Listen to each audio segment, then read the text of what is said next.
So the host nation versus the defending champs. This is the situation we have for the quarterfinals of the Rugby World Cup when France go head to head with South Africa. And in this preview, we're going to be looking through at the side selected, which there are a few surprises thrown in there, the key players for these two sides, their previous fixtures in the pools, and then a prediction at the end of who we think will be moving on to the semi-final. But we will start with France. Their side was very recently announced. Looking through at the starting lineup, it will be Cyril Bailly at number 1, Pieter Malvaka at 2, and Yui Antonio as the number 3. I'd say no real surprises in there for France, going with an extremely physical and extremely formidable front row for this game. Up against the Boks in the lock-in duo, it will be Cameron Woki at number 4 and Flamand will be at number 5. A young, exciting combo for the French for this quarter-final. In the loose forward trio will be Anthony Gelange at number 6, number 7, Charles Olivon at number 8,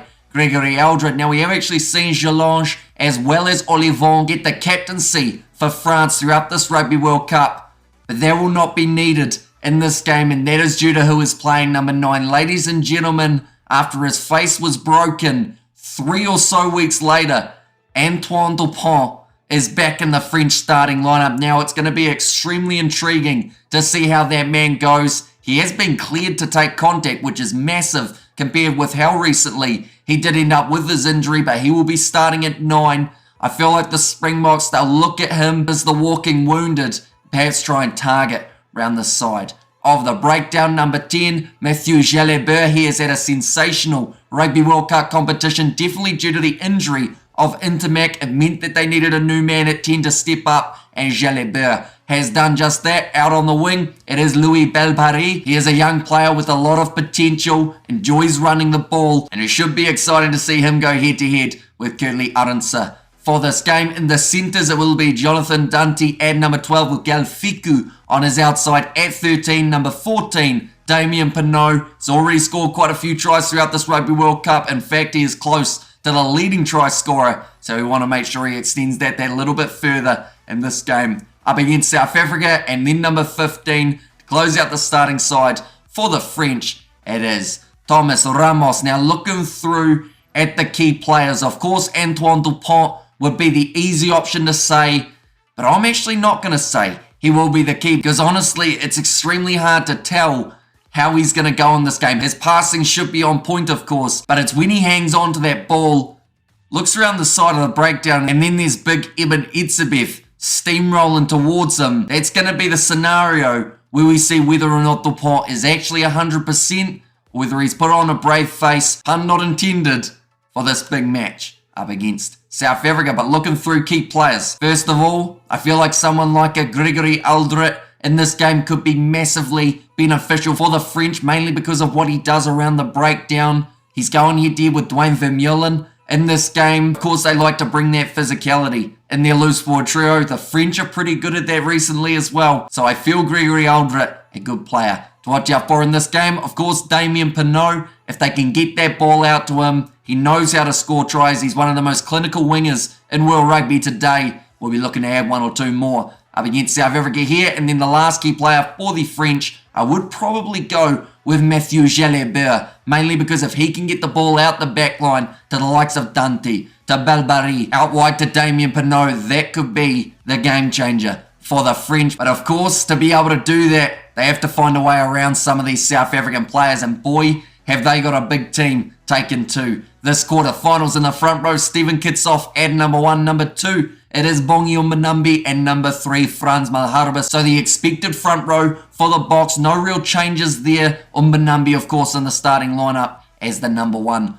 hooker at the moment. Then in the locks, Eben Etzebeth at number 4 and Franco Mostert at number 5. His line-out stealing ability is something that could give the Springboks an edge here. In the loose forward trio, number 6, it is the captain, Sia Khaleesi. Number 7, Peter Steftatoy, and then number 8, Dwayne Vermeulen. It was the question mark, or would it be Jasper Wiese, or would it be Vermeulen? They have gone with Vermeulen in this case. In the back line, this is where it got pretty interesting. When initially seeing the Springboks side, number 9, Cobus Reinach, and number 10, Mani Libbok. So actually opting to go with the 2 younger players at 9 and 10 rather than Pollard and Faf de Klerk, who find themselves coming off the bench in the later stages. Now, Mani Libok in his last game, he came off the bench up against Tonga, and he actually did a very good job getting 100% of his kicks over, but he also adds a little bit more on attack, I believe, than Handré Pollard, which I believe is why they've opted for him in the starting side, pretty much telling the French they want to play fast-paced rugby, they want to run it hard,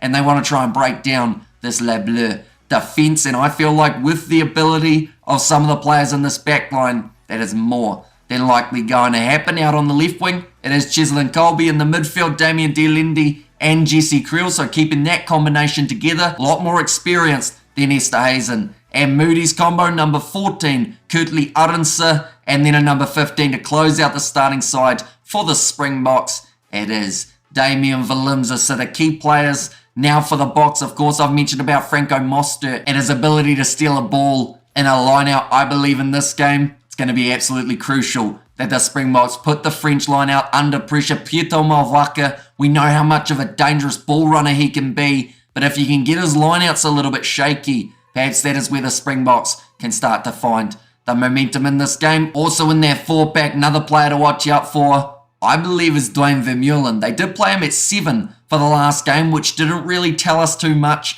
up against the Tongans, but I think that Vermeulen in this game, he's been in playoff games before. He loves that kind of environment. I think this is one of those games that we may just see Vermeulen head towards a man of the match. And then in that back line, of course, Mani Libok, he has to be very good for the Springboks. Same with Kobus Reinach, but I think that actually Damian Valimza, starting at 15 for this game, ahead of Willie Leroux, who will be coming off the bench later on in the game. I think Valimza's running, as well as his combination with Mani Libok, is going to make him so important for the way the Springboks play in this game. But now we look through at the previous fixtures for these two sides. The French, they are unbeaten throughout Pool A. Their first game up against the All Blacks, they did win it 27 points to 13. A clinical performance from France, but they did miss out on the bonus point for scoring 4 or more tries. Then their next game up against Uruguay, and that statement reigns true there as well. Not being able to score the 4 tries, but they did manage to win that game 27 points to 12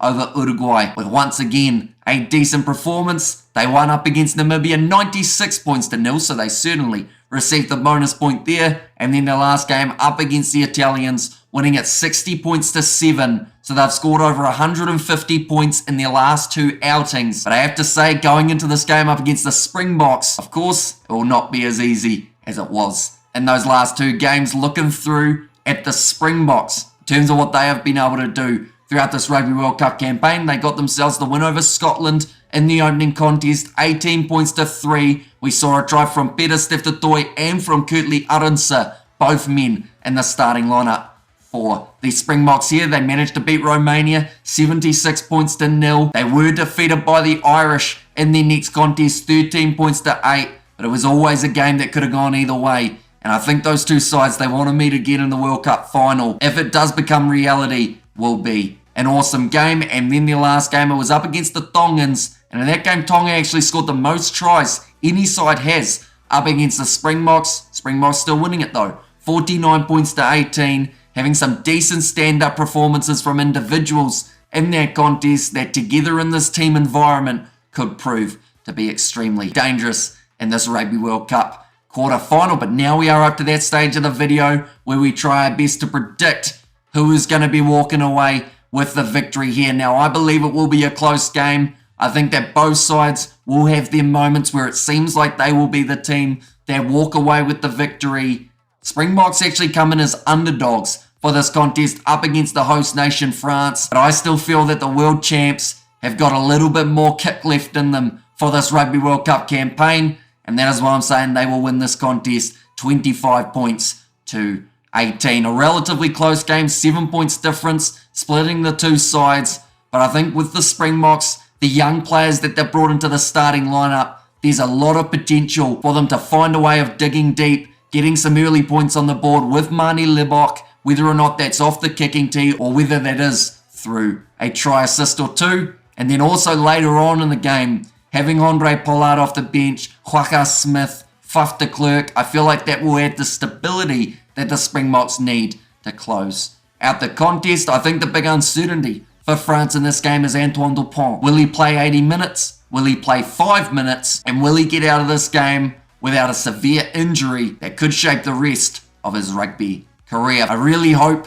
that he doesn't end up with the injury here. I believe this French side, looking through at them though, they are very strong. Could easily have the scoreline switch 25 points to 18 in favour of France. But I am saying the Springboks will get the victory. But thank you all very much for tuning in. We will be doing the live commentary on the channel for this game, so be sure to check that out. If you are new to the channel, be sure to leave a like and subscribe. Let me know who you think will walk away with the victory and your score prediction in the comments down below. This game kicking off at 8 AM on Monday morning New Zealand time, or 9 PM in South Africa, will be an outstanding one. The last of the 4 quarterfinals, which means after this game we know exactly who is making their way through to the semis. But thank you all very much for tuning in, and I will see you all for the next one.